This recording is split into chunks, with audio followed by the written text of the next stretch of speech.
Welcome back, Dorkamaniacs. You'll have to forgive my beautiful voice and my pajamas and my general squalor. I'm currently confined in the basement as I have caught the Rona for the second time. And I am not doing particularly well, but feeling a little better because I got my extra copy of Cathedral in the mail from Premium Edition Games. And I thought I would do a little unboxing because there's not really much else for me to do in the moment while I'm quarantined.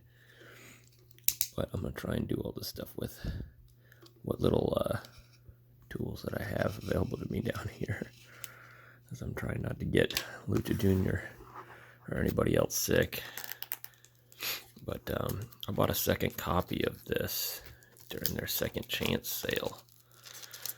I usually open all my games. I'm not a sealed game collector in any fashion. I like to have my stuff to play, but when I got my first copy, it was so beautiful. I mean, this gorgeous, like embossed, I don't know if that's the right word, metallic box. I looked at it and I was like, oh man, I can't open this. So when they had the second chance sale, I couldn't resist buying another copy just so I could open it. It made me feel a little less bad about keeping a sealed copy, since it's not really my thing. But gosh, this looks so nice. And the other reason why I wanted to have an open copy, dang it, if I can get this to open, is because it has that hand-drawn game guide, which looked amazing. I'm sorry, I'm fumbling this with one hand.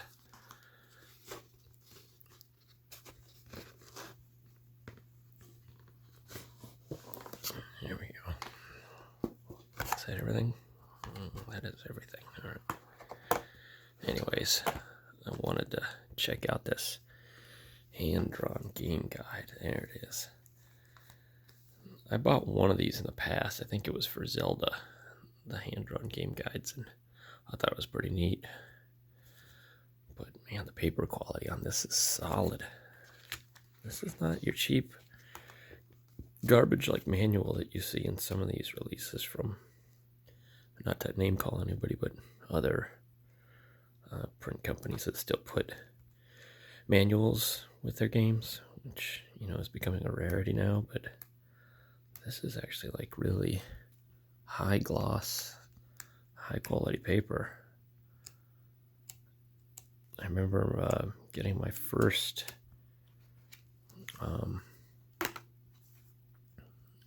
game from Premium Edition. I think it was a Robot Named Fight.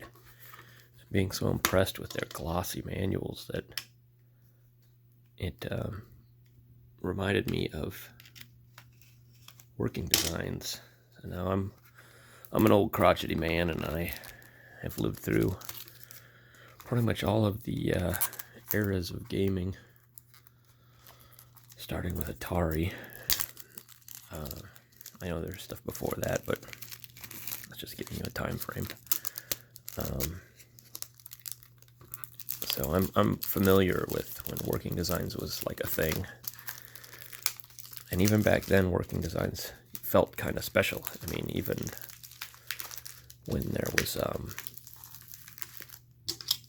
more and more of their releases coming out, and it didn't matter that their extras necessarily didn't make a lot of sense.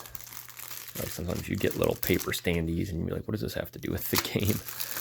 But I like to have extras that actually have some sort of meaning to the item, whether it be a game or a movie or a comic or something, rather than just thoughtless extras. So in this case, like, this actually makes a lot of sense. A game guide, hand-drawn game guide is something, a little unique and special. I mean, just the paper quality is great.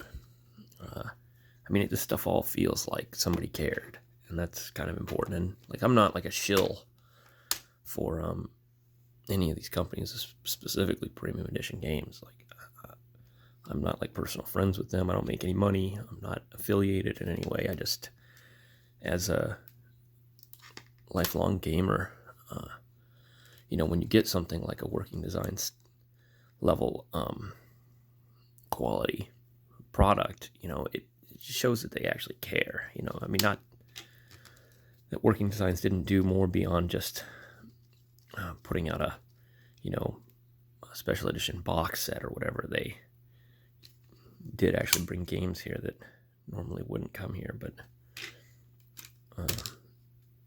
this is the closest as far as limited release game companies go, or physical print companies, whatever you want to call them. This is the closest that I've seen to having that same special look and feel that you got from working designs, Not to mention that Cathedral is actually a really great game. I guess I'll open this up. I already have an open copy of this, which I guess I'll just grab so I don't have to go cut anything open. Alright, here's my open copy. I did get a regular edition of this back when I bought my, this is a Retro Edition, and because I had the intent of using this copy that I have here for play. I usually do like to have a physical copy to play rather than playing on digital, but the paper quality on all this. Look at this. This is like a really thick. You can't see it with the camera, but all this stuff is just such high quality. It kind of puts, again, no offense to any other of these small run companies, it puts most of them to shame, just how much care is actually put into. I don't know how they make any money off of this stuff, because I have printed a comic before. I'm not going to try and shill my book, but I wrote and self-published a comic book, and I had to do it in black and white because color printing is just so expensive. It's like prohibitively expensive, and the cost of printing my book in color would have made it like completely cost prohibitive to even sell, right? So like when I see that they're putting these gorgeous manuals out, look at that. That can't be cheap to make, So like when you see people that complain about, oh, I can't believe, this game is 40, 50, 60 bucks, whatever. Like, I'm sorry, this is like just this manual alone, not to mention the cost of the box and the printing, the color, everything, all this stuff. It's just, knowing the cost of it is just, it's crazy how they even make a dime off of these. I'm sure they've got some sort of business plan, but just how high quality all this is, it's fantastic. So, if you come across something you see at Premium Edition Games, and like it's a game that you liked because you had bought the digital version, I highly recommend you just take the leap and get the physical copy of this. Whatever it is, right? Whatever the specific game is that you liked or thought you might like, you're better off just jumping right in. This is like all. There's a lot of games I pay $60 for a pop, and you just don't even get a manual with it, right? Like, and you get like the super thin. Not that the Nintendo cases are thin in general; they're actually just all of them are pretty decent quality, but. Like these PlayStation 4 cases are so thin, or even like, I don't know if anybody here that's watching this ever had a Wii U, but during the Wii U era, they would cut the recycle symbol out of the plastic to save plastic, and had really like thin cases in some of these games. These are all really top-notch things. Look at this, even the little slipcover. It's just, this is really thick too. I can't properly portray how this is on my camera, but it's got this thick paper or cardboard. I'm not sure what this is, cardstock, it's got the metallic embossed on everything. The manual, the box. I mean, this is high quality stuff. I don't know what else to say, but I'm really impressed by this specific release. This one is just amazing.